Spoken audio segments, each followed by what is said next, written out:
Амансыңдар ма? Енді қазақтарда айтады ғой, қашаннан бері мұсылмансың десе, әлмісақтан бері мұсылманмын деп. Жаңағы кімнің ұлтынансың десе, Ибрахимнің ұлтынанмын деп. Біз Ибрахимнің ұлтынан емеспіз ғой. Біз Ибрахиммен мүлде бөтен басқа халықтармыз. Бөгде халықтармыз, яғни. Мейлі. Бірақ исламның пайда болғанына да өзі 1400 жыл болды ғой енді. Енді ұзағымен 1500 деп қояйықшы. Сол Ибрахимнен бері қарай алатын болсақ, ол Ибрахимдерді енді тарихқа енді қарау керек қой. Діни тарихқа, яғни реалды тарихқа емес, діни тарихтың өзіне қарайтын болсақ, мынау Құраннан бұрынғы кітаптарда олардың ешқайсысын мұсылман деп айтпаған ғой.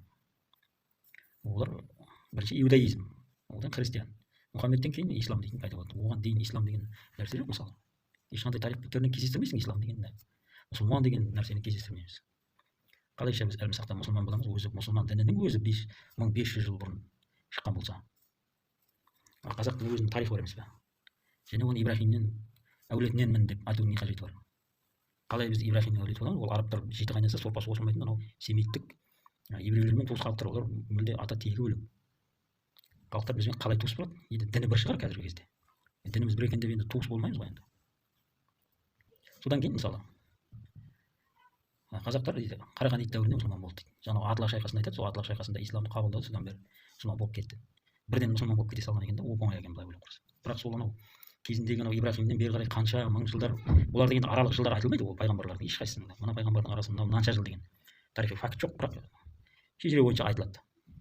Оның бәрі тарихи факт емес, бірақ дегенмен ұзақ жылдар екендігі айтылады. Және сонша жылдан бері және бір араб түбегінің айналасындағы жерлерге жіберілген ол пайғамбарлар. Осыншама ғасырлар бойы соны мұсылман қыла алмады.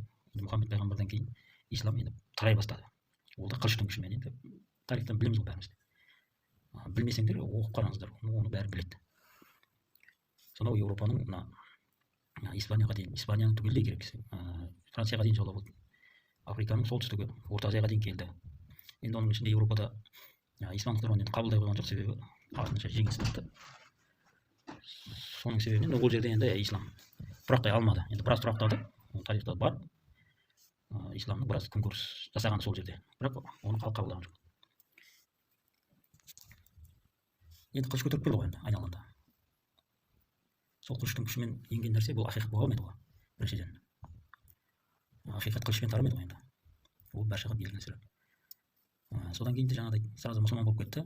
Қазақ ислам қабылдады, әлмісақтан мұсылман болған екен дегені енді қисынға келмейді енді. Бір қисынын келтіріп, бір тарихи фактілермен, сандармен, жылдармен бәрін айтса, түсінікті болар еді. Бірақ ондай жоқ, бәлен кезде біреу болыпты, олай қылыпты, былай қылыпты. Уағыздарды тыңдасаң да дәл сондай. Ешқандай фактімен сөйлемейді. Кәдімгі ертегілер сияқты айтады да. Бұл жерде біз ертегі тыңдап отырған жоқпыз ғой. Біз мешітке барған кезде мысалы нақты факті іздеп барамыз. Нақты фактімен айту керек қой бұлар. Содан кейін дағы одан көңіл суып қалады. Ананы естігеннен кейін ешқандай факті жоқ жерде нең бар сенің оған сеніп, қай сенесің мысалы. Деректермен келтіру керек. Деректермен келтірсе халық сенеді оған. Бірақ ешқандай дерек жоқ. Ертегілердегідей бәлен кезде бәленше деген бәлен болыпты, төрт түлігім болыпты деген сияқты әңгіме бұл дінге жараспайды ғой мысалы.